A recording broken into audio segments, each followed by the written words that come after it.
दोस्तों, हमारा ट्रेड क्या है? फिटर है। और हमें ज़्यादातर अपना समय वर्कशॉप में बिताना पड़ता है। यानी कि वर्कशॉप जहाँ पे हम लोग काम करते हैं, अपने ट्रेड से रिलेटेड जो संबंधित जो काम करते हैं, वो हमारा वर्कशॉप है। तो वर्कशॉप में क्या होती है? मशीनें होती है, बहुत से टूल्स होते हैं, औजार होते हैं, और भी हमारे साथ काम करने वाले लोग होते हैं। तो जब आप वर्कशॉप में इतने सारे चीज़ें हैं, बड़े बड़े मशीनें हैं, तेज़ धारदार टूल्स हैं, तो वैसे में वहाँ पे एक्सीडेंट भी हो सकती है और वर्कशॉप में बिजली भी होती है। तो ऐसे में एक वर्कशॉप के अंदर में एक्सीडेंट हो सकती है, दुर्घटना हो सकती है। तो हमें सेफ्टी के बारे में जानना ज़रूरी है कि जिस जगह पे हम काम कर रहे हैं वहाँ पे कैसे सेफ रहा जा सकता है और दूसरों को भी कैसे सेफ रखा जा सकता है, या मशीनों को कैसे सेफ रखा जा सकता है, क्योंकि सभी चीज़ें ज़रूरी है। तो आज इस चैप्टर में हम लोग इसी टॉपिक्स पे बात करेंगे कि आखिर सेफ्टी यानी कि सुरक्षा क्या होता है और सुरक्षा के कितने क्या क्या नियम होते हैं और किस तरह से हम एक वर्कशॉप में खुद को, मशीन को और अपने जॉब को यानी कि ऑपरेशन के दौरान जो हम लोग वर्कपीस बना रहे हैं उसको कैसे सेफ रख सकते हैं। तो चलिए क्लास शुरू करते हैं। तो यानी कि सुरक्षा यानी सेफ्टी, ठीक है। तो सुरक्षा क्या है? वह एक क्रिया है कि हम अपने आप को कैसे सुरक्षित रखते हैं, यानी कि किसी होने वाले अनचाहा दुर्घटना से बचने के लिए जो हम शुरुआत में ही कोई उपाय कर लेते हैं, कुछ सावधानियां अपना लेते हैं, वही सावधानियां या जो हम उपाय ढूंढ रहे हैं वही हमारा सुरक्षा है।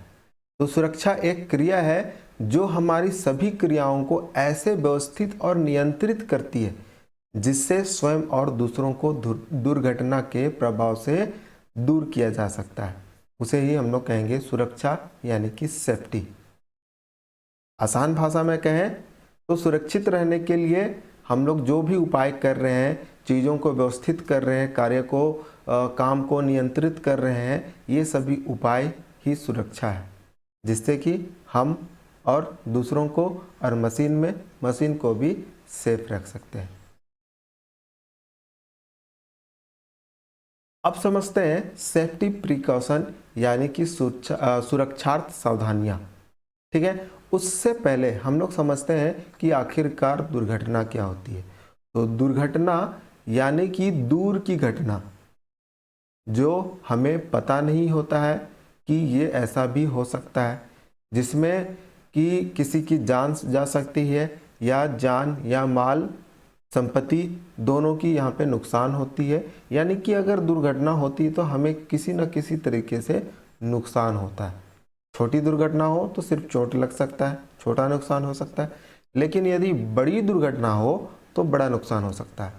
तो दुर्घटना यानी कि वैसा अनचाहा घटना जिसे हमने कल्पना भी नहीं की थी, जो हमारे लिए नुकसानदायक होता है, उसको कहते हैं दुर्घटना, ठीक है। तो कहा जाता है ना कि दुर्घटना तभी होता है जब सावधानी हटी और दुर्घटना घटी। इसीलिए हमेशा दुर्घटना से बचना है, चाहे आप रोड पे चल रहे हैं, चाहे वर्कशॉप में काम कर रहे हैं, तो आपको सावधानी रखनी है, सावधानी बरतनी है। तो जब दुर्घटना होती है तो हमें क्या क्या नुकसान होता है, हम लोग बात करेंगे वर्कशॉप का अपने। तो जब वर्कशॉप में हम लोग काम करते हैं तो आसपास हमारे मशीनें होती है, यानी कि किसी तरह का दुर्घटना, मशीन का लॉस हो सकता है। जो व्यक्ति उस पर काम कर रहा था यानी कि ऑपरेटर यानी कि हम लोग, तो उसका नुकसान हो सकता है, वो अपना हाथ पैर खो सकता है या तो जान भी जा सकती है। तो ये हो गया। उसके बाद होता है प्रोडक्शन का नुकसान, यानी कि जो हम लोग उसमें उस मशीन पे जो चीज़ें बना रहे थे वो भी कीमती है, तो उसका भी नुकसान हो सकता है। तो यानी कि इन तीन चीज़ों का नुकसान होता है, मशीन, ऑपरेटर और प्रोडक्शन का। तो इसीलिए ये सभी चीज़ें कीमती है। सबसे ज़्यादा तो हमारा जान कीमती है। हम जिंदा रहेंगे तो बहुत कुछ कर लेंगे, लेकिन आप जीवित ही नहीं रहेंगे तो आप क्या करेंगे। इसीलिए सबसे पहले स्वयं की सुरक्षा के बारे में जानना है, स्वयं की सुरक्षा के बारे में सोचना है, फिर मशीन या हमारे आसपास के जो लोग हैं सभी के बारे में सोचना है। तो एक एक करके हम देखते हैं कि वर्कशॉप में आपको क्या क्या सावधानियां बरतनी चाहिए या घटना किस तरह से किस कारण से होता है। तो सबसे पहले समझते हैं कि कॉज ऑफ एक्सीडेंट यानी कि दुर्घटना के कारण, दुर्घटना का क्या कारण होता है। तो सबसे पहले यहाँ पे फिगर देखेंगे, काफ़ी यहाँ पे रोमांचक यहाँ पे फिगर है। देखिए यहाँ पे दो व्यक्ति काम कर रहे हैं वर्कशॉप में। यहाँ पे कारपेंटर वाला काम कर रहे हैं, लकड़ी का काम कर रहे हैं। तो देखिए ये जो पटरा है लकड़ी का उसको कैसे काट रहे हैं दोनों व्यक्ति, ठीक है। तो ऐसे में क्या होगा, एक्सीडेंट ही होगा, है ना। यहाँ पे तो इस व्यक्ति का तो नुकसान ही होना है, बोले तो जान जाना तो एकदम स्वाभाविक ही है। तो इस तरीके से हमें काम नहीं करना है, यानी कि लापरवाही बिल्कुल नहीं बरतना चाहिए। श्रमिक की लापरवाही की वजह से एक्सीडेंट होता है। नेक्स्ट, श्रमिक की अज्ञानता। अगर जो व्यक्ति है, जो ऑपरेटर है, वो काम को अगर वो नहीं आता है उसको, तो वो चीज़ें नहीं करनी चाहिए, है ना। अगर कम उस बारे में कम जानता है या बिल्कुल भी नहीं जानता है तो हमें एक्सीडेंट हो सकता है, यानी कि ये चीज़ें नहीं करना। अभी हम लोग क्या देख रहे हैं, दुर्घटना के कारण देख रहे हैं। तो नेक्स्ट है श्रमिक का कार्य में अधिक आत्मविश्वास, जिसे हम लोग कहते हैं ओवर कॉन्फिडेंस। यानी कि होता है ना कोई इसे हम आराम से कर लेंगे, इसे हम करके आपको दिखाते हैं, ये तो कुछ भी नहीं है, ऐसा जो बोल रहा है ना वो समझ लो वो ओवर कॉन्फिडेंट है, ठीक है। तो ऐसा बिल्कुल ही नहीं करना है। ओवर कॉन्फिडेंट में ही आप रोड वगैरह में देखते होंगे, ओवर कॉन्फिडेंट में शो ऑफ करने के लिए बगल से अगर लड़की जहाँ पे दिखी वहाँ पे बाइक का स्पीड अपने आप एक्सीलेटर 100 पार, ठीक है। तो ऐसा नहीं करना है हमें। ओवर कॉन्फिडेंट या तो शो ऑफ दिखाना नहीं है किसी को, वैसे में एक्सीडेंट होता है। नेक्स्ट है श्रमिक की कार्य में अरुचि। भाई हमें ये करना है, मैं बिल्कुल नहीं है, फिर भी हम किए जा रहे हैं, है ना, किए जा रहे हैं। तो ऐसा भी नहीं करना है। आपको काम दिया गया तो मन लगाइए उस पर और अच्छे से करिए, तभी एक्सीडेंट नहीं होगा। नहीं तो आप पता चलेगा बड़ा बड़ा सा मशीन ऑपरेट कर रहे हैं और आपका इधर आपकी जीएफ से झगड़ा हो गया है और ध्यान आपका उधर है, आपको मन नहीं लग रहा है और ज़बरदस्ती आप काम किए जा रहे हैं क्योंकि अगला का प्रेशर है। तो खैर, तो ऐसे में तो आप कुछ कर नहीं सकते हैं, आपको वो करना है अगर आपको ड्यूटी मिला है, लेकिन ऐसे में ही एक्सीडेंट होता है। फिर है मशीन की खराब दशा। मशीन खराब है हमारा, किसी तरह से वो चल रहा है फिर भी हम उस पर काम किए जा रहे हैं, है ना। बनिया होता है वो किसी तरह से काम निकालने में लगा रहता है, तो पाए वसूल करने के चक्कर में ना रही है। वो मशीन आपको यदि आपको फ़ायदा पहुंचा रहा है तो आपका भी ये बनता है कि आप उस मशीन का देखभाल करें, उसे सही करें, फिर उस पर आप काम करें। ऐसा नहीं कि मशीन खराब ही है और उस पर आप प्रोडक्शन किए जा रहे हैं, ऐसे में एक्सीडेंट होता है। नेक्स्ट है उचित औजारों का प्रयोग ना करना। सही औजार का चुनाव, जहाँ पे हमें कील लगाना है वहाँ पे तलवार तो यूज नहीं कर सकते हैं, और उल्टा हो गया, जहाँ पे सुई प्रयोग करना है वहाँ पे तलवार का काम तो नहीं कर सकते हैं, तलवार से काम नहीं कर सकते। तो यानी कि जो उचित औजार बना है जिस कार्य के लिए, उसी औजार का प्रयोग करें। जहाँ पे फाइलिंग करना है वहाँ पे ग्राइंडिंग ना करें, हो सकता है। तो ये चीज़ें नहीं करनी है। कार्य के समय सही पोशाक का होना ना होना, सही पोशाक अगर नहीं रहेगा तो एक्सीडेंट होगा। तो पोशाक कैसा होना चाहिए, पोशाक होना चाहिए चुस्त और फिट यानी कि पूरी तरह से फिट, यानी कि कमर हमारा मोटा है, हमारा कमर हम ज़बरदस्ती उस पर लगा के आए हैं, तो आपका कंफर्ट होना चाहिए, यानी कि वैसे कपड़े पहनिए जो काम करने में आपको कंफर्टेबल महसूस कराए, है ना। तो इसीलिए जब आप वर्कशॉप में काम करते हैं तो ये भी एक ड्रेस कोड होता है। जनरली एप्रन वगैरह पहना जाता है या फुल शर्ट प्रिफेयर नहीं किया जाता है जनरली फिटर के वर्कशॉप में, हाफ शर्ट या टी शर्ट ही पहनने के लिए कहा जाता है। या खास करके गर्ल्स के लिए जो ड्रेसेस होती हैं वे बहुत ढीले ढाला, जैसे कि चुन्नी वगैरह होता है, साड़ी वगैरह, तो वो सब नहीं पहनना है। गर्ल्स भी हैं तो उनको भी प्रॉपर बॉयज़ जैसे ही वहाँ पे ड्रेस कोड होता है। तो ये सभी पोशाक सही होना चाहिए, क्योंकि जो अगर पोशाक अगर लूज़ हो गया, इधर उधर मशीन पे फंस गया, तो आप रोड पे आप देखे ही होंगे गाड़ी वगैरह बाइक वगैरह में लेडीज़ लोगों का साड़ी या दुपट्टा चुन्नी जो होता है फंस जाता है, और वैसे में भयानक एक्सीडेंट होता है ना। तो इसीलिए ये चीज़ें नहीं करनी है, आपको प्रॉपर तरीके से कपड़े पहनना है। नेक्स्ट है अनुशासन की कमी, है ना। अगर किसी से सामान आपको लेनी है तो आप उसके पास जाएं, आराम से उससे परमिशन लेके ही लें, ऐसा नहीं कि छीना झपटी पे लग जाएं, इधर उधर नहीं दौड़ें वर्कशॉप में, तो इससे एक्सीडेंट होता है। तो ये सभी एक्सीडेंट के कारण हैं। नेक्स्ट है वर्कशॉप में उचित लाइट एवं बिजली व्यवस्था का होना ना होना, यानी कि यदि बिजली नहीं है, अंधेरे पे आप काम कर रहे हैं, आपको इधर पंच मारना है, पता चला आपने अपने हाथ को ही मार दिया, तो ऐसा नहीं होना चाहिए। बिजली प्रॉपर तरीके से होना चाहिए, लाइटिंग व्यवस्था होना चाहिए, वर्कशॉप व्यवस्थित होना चाहिए, सामान इधर उधर बिखरा हुआ नहीं होना चाहिए। तो ये सभी थे कि एक्सीडेंट का कारण।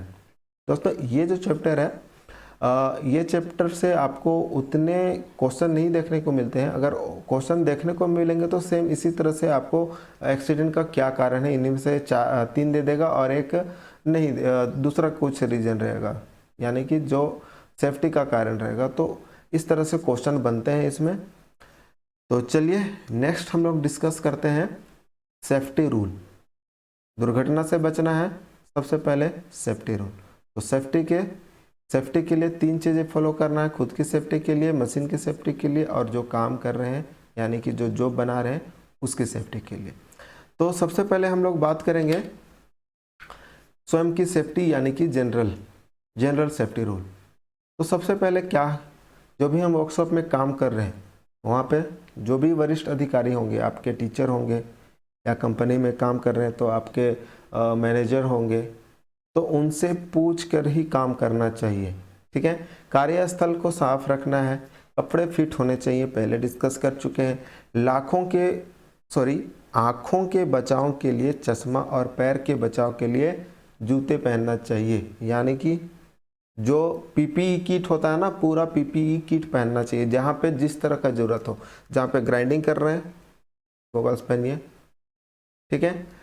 उसके अलावा आप जहाँ पे आपका चिकना सतह है या गरम गरम चीज़ें बिख रही है, गिरने का डर है, सामान वस्तु का पैर में गिरने का डर है, तो वहाँ पे आपको सेफ्टी शूज़ पहनना है। ऐसे तो आप वर्कशॉप में जाइएगा तो बिना सेफ्टी शूज़ का आपका परमिशन नहीं होता है। भले ही आप चप्पल में चले जाते होंगे, आपके टीचर कुछ नहीं कहते होंगे, लेकिन एक बार तो ज़रूरी कहा होगा कि आपको चप्पल नहीं पहननी है, शूज़ पहनकर आना है, ठीक है। तो ये सभी पहनना है, तभी आप सेफ रह सकते हैं। तो यही है जनरल सेफ्टी रूल्स। बिना किसी जानकारी के किसी भी मशीन को नहीं छूना है, पता है। कार्य के समय मजाक और मूर्खतापूर्ण आचरण नहीं करना चाहिए, ठीक है। बोले तो सभ्य तरीके से इंसान के जैसे व्यवहार करना है आपको वर्कशॉप में।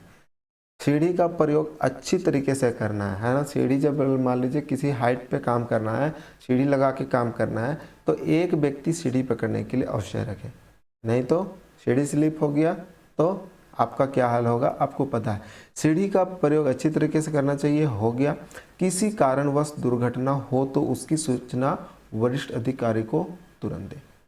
भाई दुर्घटना हो गया तो ऐसा नहीं कि हमारा अधिकारी क्या बोलेगा, डांटेगा, फटकारेगा, नहीं। एक्सीडेंट हो गया तो आप इन्फॉर्मेशन करिए, ताकि जो भी उसका नुकसान हुआ है, आपको किसी तरह से अगर चोट लगी है तो आपको मेडिकल हेल्प मिल सके, या मशीन्स को नुकसान हुई तो आपको